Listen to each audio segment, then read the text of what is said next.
Hello and welcome to my Princess Leia ceremonial dress tutorial. So this is the dress she wears in the end scene of A New Hope, and I'm going to show you how I made my cosplay. So for the dress I used a polyester and satin blend, but afterwards actually I got to see the actual costume at Star Wars Celebration, and I found out it's actually made out of a knit fabric, so if you can find a really nice lightweight knit it would work so much better. And for the pattern, I am using a actual 4-panel princess seam dress, but I'm altering it so there's no seam down the front or the back. So I'm putting them together, so it's just a front piece and a back piece.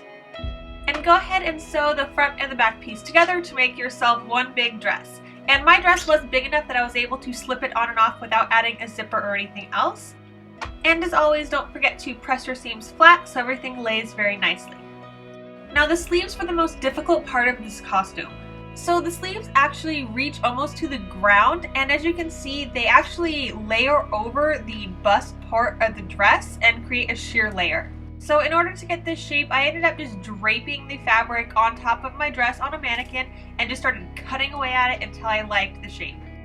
This is the shape I came up with. It's kind of confusing to follow, but that little curve at the very bottom middle is actually what goes over the bust portion of the dress, and then the curve of the sleeve follows the dress on the floor. So yeah, a little difficult of a shape, but it works when I pin it and sew it onto the dress. And I forgot to mention the fabric I chose was a sheer organza. And once I had the shape finalized, I ended up just sewing it to the top part of the dress. The actual bottom part of the sleeve under your armpit is not sewn, so that's how your arm gets to move in and out of the dress. And after that was all sewed together, I had a horrid time hemming the entire outside of the sleeve as well as the bottom of the dress. But if you chose a knit fabric like this dress is supposed to be, you wouldn't have to hem it at all, which would save so much time because knit doesn't fray. And that is it for the dress. Now we're on to the accessories as the necklace and the belt. So for the necklace, I actually carved each individual piece out of clay. So I used oven baked clay and I made one initial piece, then made a mold of it with this simple mold builder, just created layers on layers.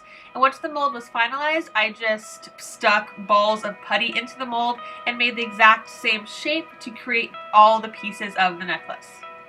I then pushed the raw unbaked clay onto a silver chain, and I actually baked the clay onto the chain so it would all stay together. And then I added a little bit of super glue to the back of each piece just to make sure that it wouldn't fall off. To make sure this necklace was very shiny, I used rub and buff and just painted the entire fronts of each piece, and then I used a cut up old t-shirt to buff out the silver polish to make it very, very shiny. And all you need to do is add a clasp to your necklace and it is complete. Now moving on to the belt. So I cut the base piece out of craft foam as well as the 2, 4, 5 little detail pieces. I laid them all on with hot glue, set them up, and I'm using bottle caps that I got from Michael's to create the little button pieces, I guess you would call them, that detail the belt. I ended up covering the entire front in Worbla, so I just wrapped the edges around, not even bothering to cover the back. And as you're heating up the Worbla, just use your fingers to push down and bring through those craft foam shapes up through the Worbla. And I didn't catch myself filming it, but I just spray painted it silver, but you could also use the rub and buff. And then I just added lacing to the back to keep it secure. And that concludes how I made this Princess Leia ceremonial dress. Man, so I made this dress in 2 days in time for Star Wars Celebration, and I absolutely loved wearing it, but I have sold it and moved on to other things because I end up wearing Vosh more than I wore this.